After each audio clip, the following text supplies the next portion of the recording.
Can you sense the voice for peace? As a sensitive person, can you sink down into your consciousness and find and sense the voice for peace? As a sensitive person, I can guarantee you, you can. You can sense the voice for peace. And not only can you, but this is your job. This is your job here, to be sensitive to the vertical realm, to be sensitive to the vertical realm, to be sensitive to the voice for peace.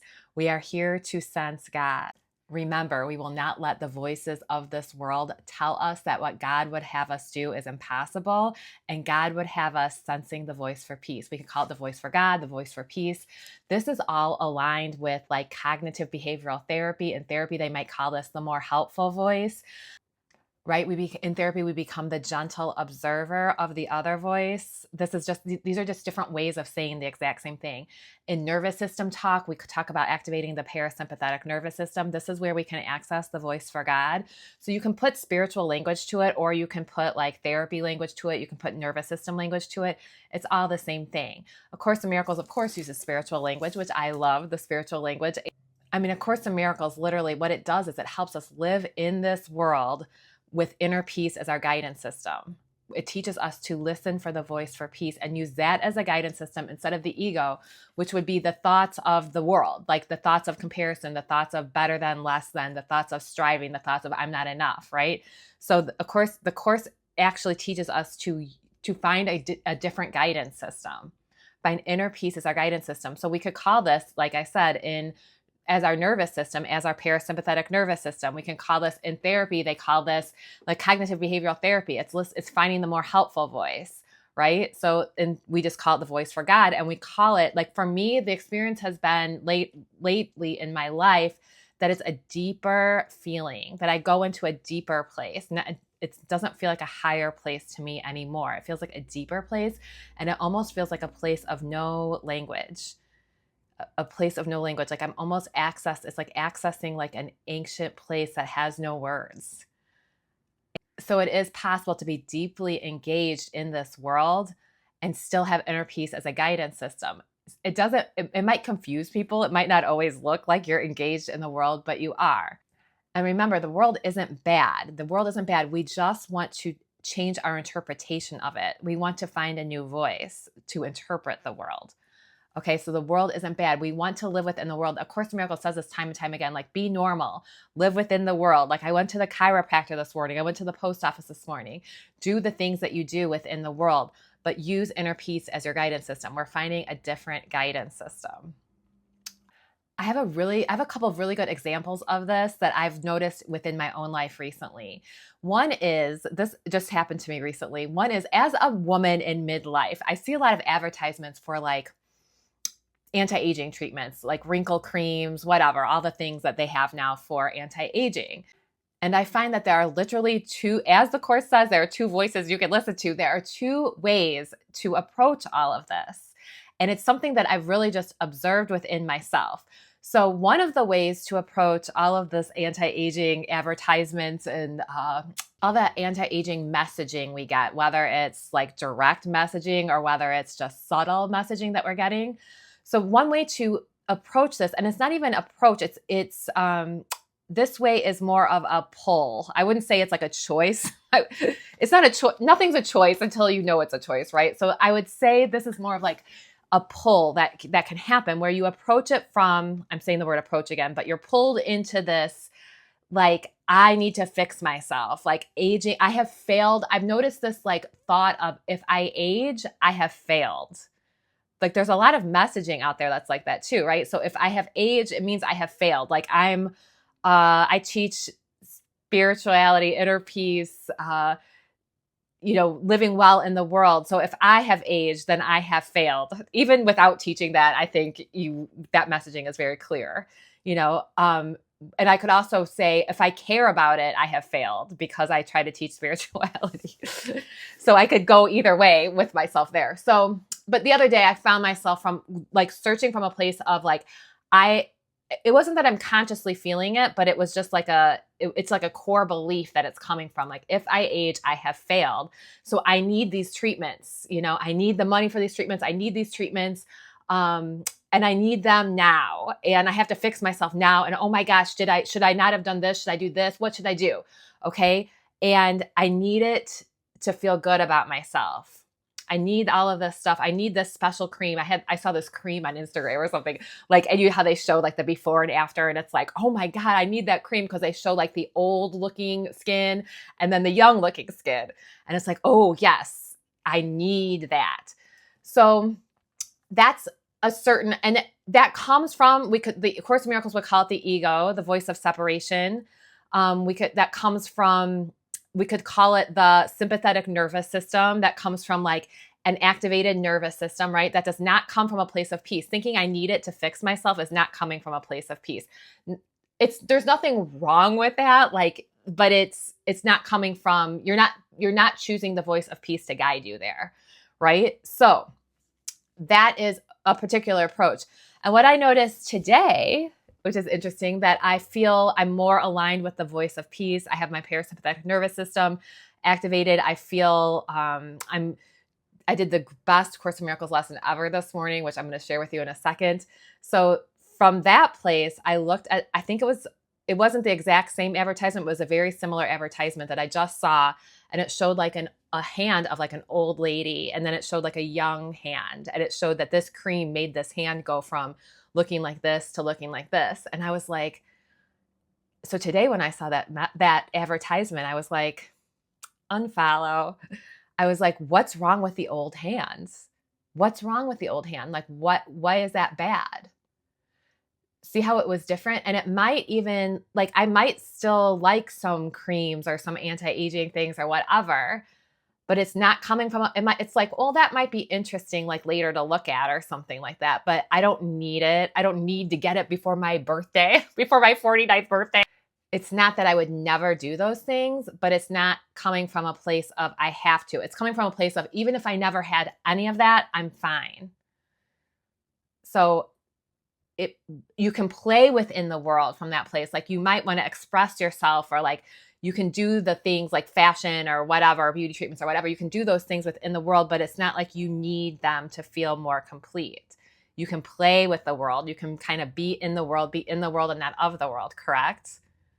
So that was my first example of something I noticed. And I have another example that's really good, that it involves going to the doctor. I think I've talked about this before, but let's talk about this Course in Miracles lesson first, because I feel like this lesson, most lessons, I think if you totally got that lesson, you wouldn't need to do any other lesson. Like, if you could read a course and like actually embody one of the lessons, you probably wouldn't need any of the rest of the course. But this lesson, I feel like this is the lesson. Like, if there is just one lesson, this is it. And it's so weird how I almost forgot about it. Okay, so the lesson is lesson 49, God's voice speaks to me all throughout the day. God's voice speaks to me all through the day. It is quite possible to listen to God's voice all through the day without interrupting your regular activities in any way. The part of your mind in which truth abides is in constant communication with God, whether you are aware of it or not. It is the other part of your mind that functions in the world and obeys the world's laws. It is this part that is constantly distracted, disorganized, and highly uncertain. This is what reminded me of going to the doctor. Distracted, disorganized, and highly uncertain. Like, if we listen, there is a voice within the world that says we are unsafe, right? Like, we are not okay. Things are not okay. We need to control things. It is not safe in this world, right? Like, there is no intelligence that's ultimately organizing things. Like, this is a scary place. There is a voice that says that, correct? And so I love that what it says here. It is the part that is constantly distracted, disorganized, and highly uncertain. Like, if we use that as our guidance system, for instance, if we use the current medical system in the United States, the Western medical system, as our guidance system, if I use that as my guidance system, I don't know how anybody does. Like, I can't live. I need a different guidance system, okay? So listen to this. It is this part that is constantly distracted, disorganized, and highly uncertain. The part that is listening to the voice for God is calm, always at rest, and wholly certain. That's why I say that voice, like the voice for God, it comes from a deeper place, And it's not necessarily always words. It's sometimes just a place of calm. Like if you could put it to words, the words just don't do it justice. But it's almost like I had a time recently where I was triggered by something somebody said. And like the old me would have been like very triggered, on the surface. But I went to a deeper place. And like ultimately this voice was like, it doesn't matter. This thing doesn't matter, like ultimately I am held. Like peace is right. Peace is correct. Peace is good. Like you can choose peace. And ultimately what's happening right now doesn't ultimately matter, because in that moment, it didn't matter what was happening. It was something somebody said that I was like offended by. That ultimately didn't matter. But if you choose this place of peace, you can still put up boundaries. They come out very calmly. They come out very directly. They come out very naturally, right? So it's not that it doesn't matter. I know that it's not about spiritual bypassing. It's about going deeper into the moment. It's about deeply engaging actually into the moment. Like I am very aware of the negative things in the world. I'm very aware of the darkness of the world. I was listening to Paul McCartney. My cousin was playing Paul McCartney's song yesterday called Hope of Deliverance from the darkness that surrounds us. Hope of deliverance from the darkness that surrounds us. That song made me cry, because I feel like that's the time that we're in right now. We have to have hope of deliverance from the darkness that surrounds us. I'm very aware of the darkness. I'm very engaged. But we go to a deeper place, ultimately knowing that all is well. And again, the words all is well are like, whatever, those words don't do it justice. It's a place of stillness. It's a place of peace. It's a place of just knowing. Okay, so the part that is listening to the voice for God is calm, always at rest, and wholly certain. It is really the only part there is. The other part is wild illusion, frantic, and distraught, but without reality of any kind. Try today not to listen to it. Try to identify with the part of your mind where stillness and peace reign forever. When you move from that place, you act properly in the world, okay? It's not about denying the world. It's not about saying the world is bad. We live within the world, but we use a different guidance system. So try to hear God's voice calling to you lovingly, reminding you that your Creator has not forgotten His Son. God's voice wouldn't say, if you age, you're bad, you need that cream now. Okay, we will need at least 4 5-minute practice periods today and more if possible. We will try to actually hear God's voice, reminding you of Him and of yourself.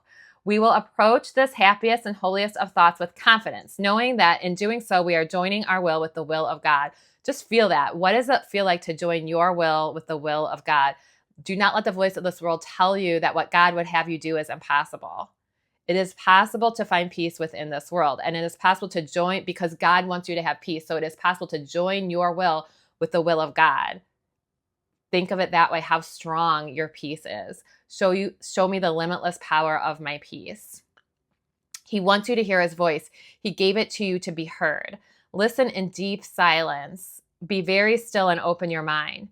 Go past all the I don't know how to pronounce this word, racist shrieks and sick imaginings that cover your real thoughts and obscure your eternal link with God. Sink deep into the peace that waits for you. I love it because they're talking about going deeper. Sink deep into the peace that waits for you beyond the frantic righteous thoughts and sights and sounds of this insane world. You do not live here. We are trying to reach your real home. We are bringing heaven to earth. We are finding the kingdom of heaven within. We are trying to reach the place where you are truly welcome. We are trying to reach God. God's voice speaks to me all throughout the day. I love this lesson. I read it last night and I was like, oh, this is just the best. Okay. God's voice speaks to me all throughout the day. Whether you know it or not, you can always access God's voice. Do not let the thoughts of this world tell you that what God would have you do is impossible. It is possible to feel peace. So my other example of this was, I don't know, I might have talked about this in a previous video, but I went with my mom to the doctor, and this doctor, it was like a specialist, a neurologist, after my mom had fallen last year. And he was like, I left this doctor and I felt anxious for like 2 days. And I could not figure out like, what is going on? Why am I feeling so fearful? And I realized after some reflection on it, that this doctor, you know, my mom's primary doctor is wonderful. This was a specialist, right? So he is looking for, and I'm not saying he's a bad doctor or anything like that. It's just, it felt very unaligned for me. He's looking for what's going wrong, right? So he's trying to figure out, he's trying to diagnose my mom with all these things, and he's wanting to test her for everything. And when he talks about a new medication, his eyes light up. Like when he talks about medication, his eyes light up, and he wants to help. Like, I understand that, but it was so unhelpful, and it was so like, he wants to test her all the time. And it was just very unsettling to listen to him. And he wants her to go for more and more tests. She's 82. Like, we went and talked to our primary doctor about a test that he recommended. And the doctor's like, why would you even get this? He's like, we wouldn't even, even if you had this, we wouldn't change anything. So it doesn't matter. And like, the testing was going to be long, and she was going to lay flat. Like, it was all this stuff, you know? So I remember I didn't go in there. I used to talk to a client about going to a meeting at work, putting on her armor of God, like remembering before you go in. And I need to do this when I go to the doctor with myself or my mom or whoever, my husband, whoever. You put on your armor of God. Like, you realize you're going into a system that's really based on fear.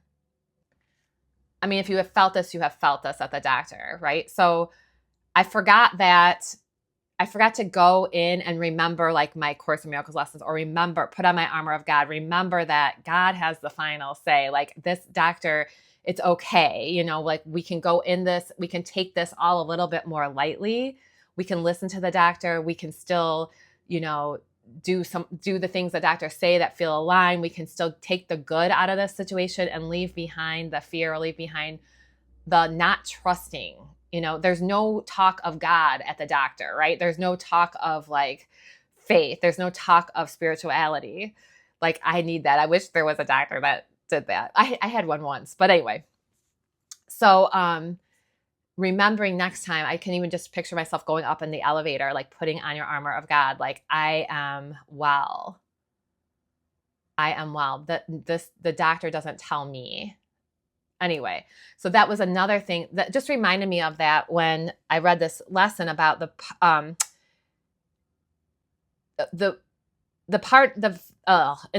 is the other part of your mind that functions in the world and obeys the world's laws. It is this part that is constantly distracted, disorganized, and highly uncertain. But we are highly sensitive people. We are mystics. We are empaths. We listen to a different voice. We have a different guidance system. We are not in denial. We do not deny the darkness of the world. We do not deny the negative possibilities. We deny their power over us. They don't ultimately have power over us because we are eternal. God's voice speaks to us all throughout the day. God's voice speaks to us all throughout the day. All is well. God's voice speaks to us all throughout the day, and all is well. I hope this was helpful today. Peace and love. I'll talk to you soon.